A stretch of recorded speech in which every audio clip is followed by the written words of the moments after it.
सादर नमस्कार, सादर जय जिनेंद्र। क्षमा ब्रेकिंग जैन न्यूज प्रतिदिन प्रातः, दोपहर एवं रात्रि में देश भर से संपूर्ण जैन समाज से संबंधित सही और सकारात्मक समाचारों के लिए देखना और सुनना न भूलें। साथ में आपसे विनम्र निवेदन है कि यदि आपने इस चैनल को सब्सक्राइब नहीं किया है तो कृपया अवश्य कीजिए और शेयर और लाइक करके धर्म प्रभावना में सहयोगी एवं सहभागी बनिए।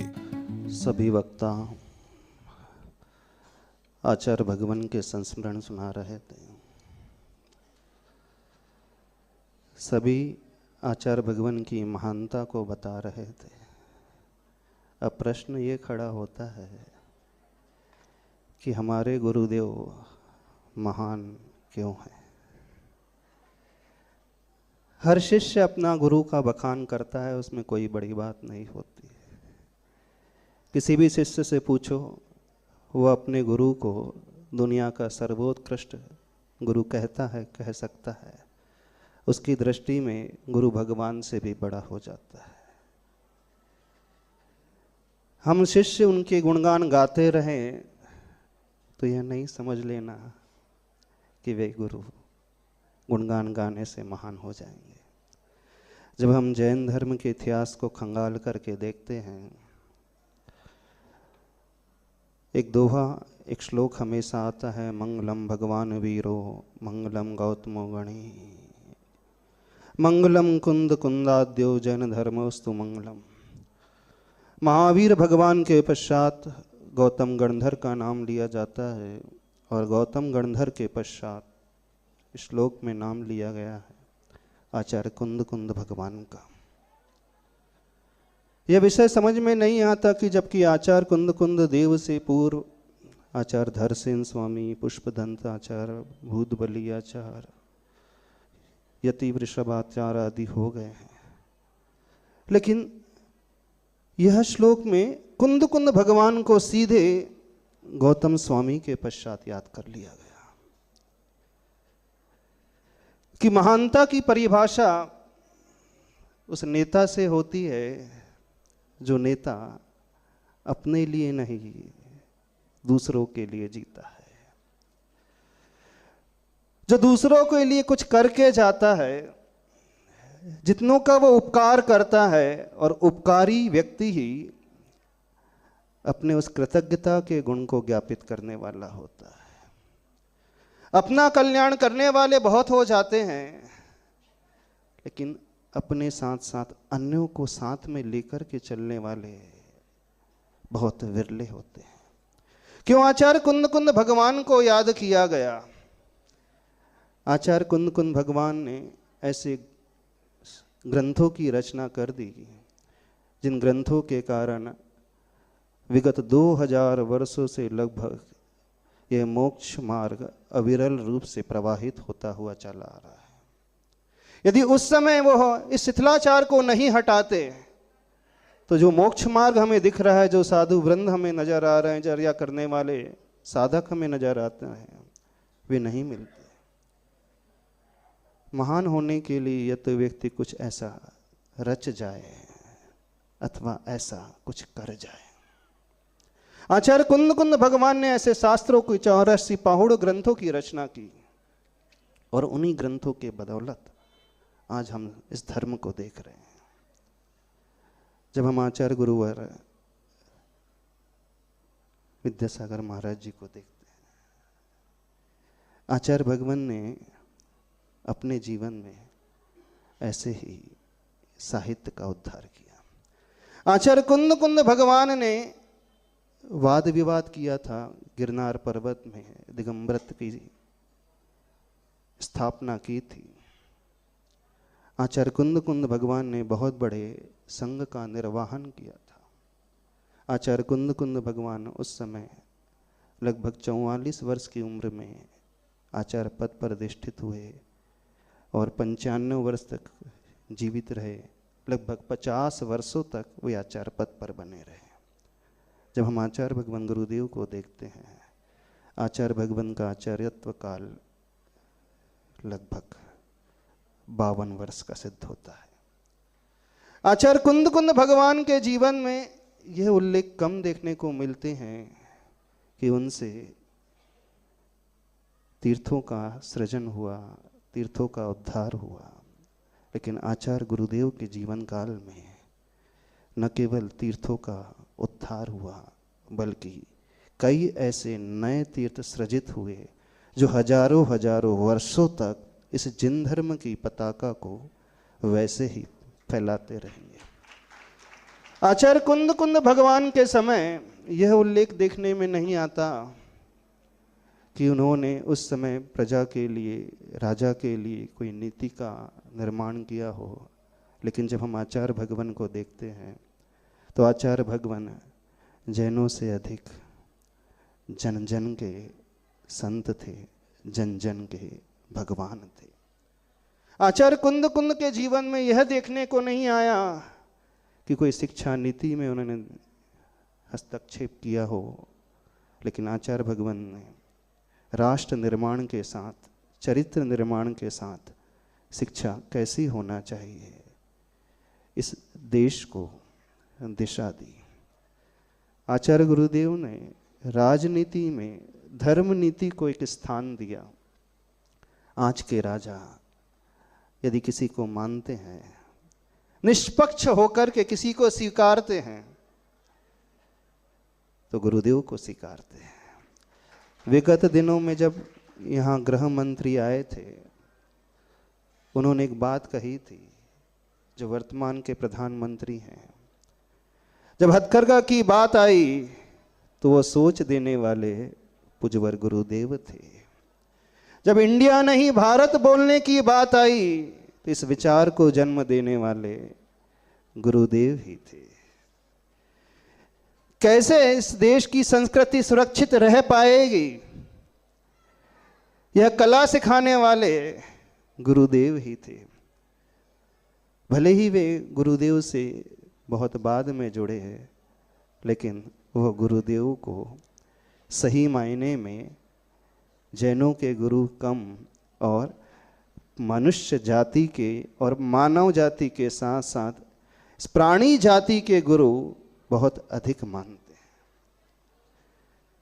इस तरह से यदि हम तुलनात्मक अध्ययन करें, यह हमारी अतिशयोक्ति नहीं होगी। जैसे गौतम स्वामी के पश्चात कुंद कुंद भगवान का नाम लिया जाता है, आने वाले हजारों वर्षों में आचार्य गुरुदेव 50, 60, 70, 80 वर्ष पूर्व यदि हम जाकर के देखें, आचार्य प्रवर शांति सागर महाराज जी ने जो कार्य किया, निज गुरु के वे गुरु बन गए। जिन गुरु से उन्होंने दीक्षा ली थी, गुरु तो थोड़े से शिथिलता को पालने वाले थे। आचार्य प्रवर शांति सागर जी ने ऐसी चर्या करके दिखाई कि उनके गुरु ने ही फिर अपने शिष्य को देख करके कैसे मोक्ष मार्ग में चला जाता है, कैसे बढ़ा जाता है, पुनर्स्थापित किए आचार्य गुरुदेव श्री विद्यासागर महाराज जी। हम सबके गुरु तो हैं ही। मुनियों के, यारिकाओं के, त्यागी व्रतियों के, क्षुल्लकों के, एलकों के, त्यागी व्रतियों के, प्रतिमाधारियों के, लेकिन हमारे गुरुदेव अपने गुरु के भी गुरु बन गए।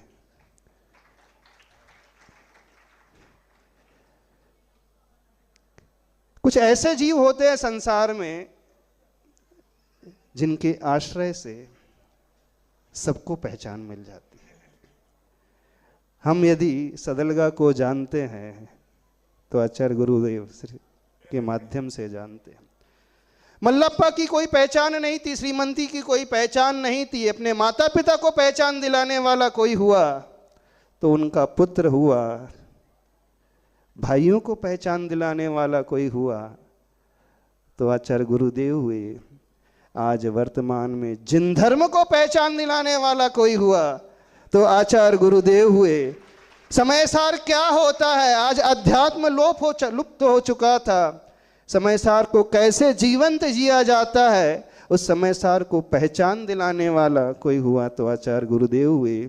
और जब चर्या की बात आती है, प्रवृत्ति की बात आती है, तो प्रवृत्ति में आचरण कैसे किया जाता, मूलाचार को पहचान दिलाने वाले को हुए तो आचार्य गुरुदेव हुए, और तो और भगवान को पहचान दिलाने वाले।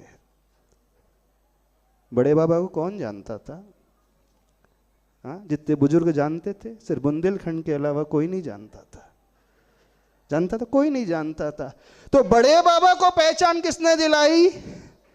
गुरुदेव ने। तो छोटे बाबा ने भगवान को पहचान दिला दी, छोटे बाबा ने अपने गुरु को पहचान दिला दी, छोटे बाबा ने शास्त्रों को पहचान दिला दी, छोटे बाबा ने इस देश को पहचान दिला दी, छोटे बाबा को ने इस संघ को पहचान दिला दी, छोटे बाबा ने जिन धर्म को पहचान दिला दी, छोटे बाबा ने मल्लप्पा और श्रीमंती को पहचान दिला दी, छोटे बाबा ने सदलगा को पहचान दिला दी। कुछ ऐसे विरले महापुरुष होते हैं जहां उनके चरण पड़ते हैं, उनके चरण पड़ने से वह क्षेत्र पवित्र हो जाता है, वह स्थान पूज्य हो जाता है। तो हम सब इतने सौभाग्यशाली हैं, इतने सौभाग्यशाली हैं कि हमें ऐसे महानतम गुरु मिले हैं जो कभी ना भूतो ना भविष्यति। वैसे पंचम काल, वो भी हुंडा और सरपणी में कुछ मिलता नहीं। अच्छा, शास्त्र यही कहते हैं पंचम काल में कुछ नहीं मिलता। लेकिन हम सबका इतना सौभाग्य रहा कि गुरु के युग में हम जन्मे, लेकिन गुरु का इतना सौभाग्य नहीं रहा। आचार्य भगवान का इतना सौभाग्य नहीं रहा। उन्हें अपने गुरु तो 5 वर्ष ही मिले। हम सब ज़्यादा पुण्यशाली हैं ना आचार्य श्री से? बहुत पुण्यशाली हैं। आचार्य भगवान का इतना पुण्य नहीं था, उनको अपने गुरु का सौभाग्य मिला, समागम मिला। लेकिन पुण्यशाली हम अधिक हैं, सब अधिक हैं, लेकिन पुरुषार्थशाली वे सबसे अधिक रहे। कम समय में जो उन्होंने पाया, जो अर्जन किया, इतने लंबी अवधि को पाकर के भी हम उनके चरणों को नहीं छू पाए, तो ये मानना हम सब के पुरुषार्थ की कमी है। और इस कमी को दूर करने के लिए अब हम सबको मिलकर के सामूहिक पुरुषार्थ करना पड़ेगा। अभी महाराष्ट्री कह रहे थे समाधि स्थली के चक्कर लगाते हैं कुछ मांगने के लिए। हमारे मन में विचार आया, गुरुदेव की समाधि स्थली के चक्कर जो भी शिष्य और भक्त लगा रहे हैं, कुछ मांगने के नहीं, लेकिन संसार चक्कर से ऊपर उठने के लिए चक्कर लगा रहे हैं। हमारी दृष्टि में तो यह है। महाराज जी ने एक बात और कही कि कछुए की पीठ नई पीठ कमजोर है, पर यह भी हमारी दृष्टि में नहीं है। कछुआ जो होता है इतना मजबूत होता है, उसके पीठ पे हाथी भी पैर रख दे तो कछुए को कुछ नहीं होता है। और वर्तमान का कछुआ भी इतना ही मजबूत है, बस थोड़ी सी शैली अलग है, थोड़ी सी शैली की भिन्नता है। हमें तो पूज्यवर गुरुदेव श्री समय सागर महाराज जी के नाक नक्शे में, हाव भाव में, चाल चलन में, शब्दों में, प्रवचन में, शैली में आचार्य गुरुदेव श्री विद्यासागर महाराज ही नजर आ रहे हैं। आप लोगों को कुछ नजर आते कोई दूसरा? जैसे जिस टोन में गुरुदेव बोलते थे उसी टोन में आचार्य श्री भी बोल रहे हैं। जितने गंभीर गुरुदेव थे उतने ही गंभीर वर्तमान आचार्य हैं।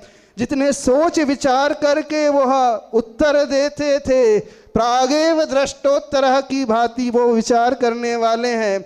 उतावलापन बिल्कुल नहीं, अधीरता बिल्कुल नहीं, धैर्य उतना ही है, प्रौढ़ता उतनी ही अधिक है। तो हमें कोई चिंता करने की बात नहीं है। हमें दूसरे गुरुदेव मिल गए हैं जो हमारा उद्धार करेंगे और हमें आगे लेकर के जाएंगे। बस हमें अपनी विशुद्धि बनाने की आवश्यकता है, विशुद्धि को बढ़ाने की आवश्यकता है। भले ही वे गुरुदेव पार्थिव रूप से हमारे समक्ष नहीं है, पर तो हम तो ये मानते हैं पार्थिव रूप से वे आज भी हमारे समक्ष बैठे हैं, सतना में बैठे हैं। वे भी वैसा ही निर्देश दे रहे हैं। क्योंकि हम इसलिए कह रहे हैं क्योंकि हमारे पहले गुरु आचार्य समय सागर महाराज जी ही थे, जिन्होंने हमें मोक्ष मार्ग में बढ़ाया। इसका श्रेय यदि किसी को जाता है तो मुनि श्री समय सागर महाराज जी को जाता है, क्योंकि पहले हमारे भीतर दृढ़ता नहीं थी, पहले हमारे भीतर वो भाव नहीं था।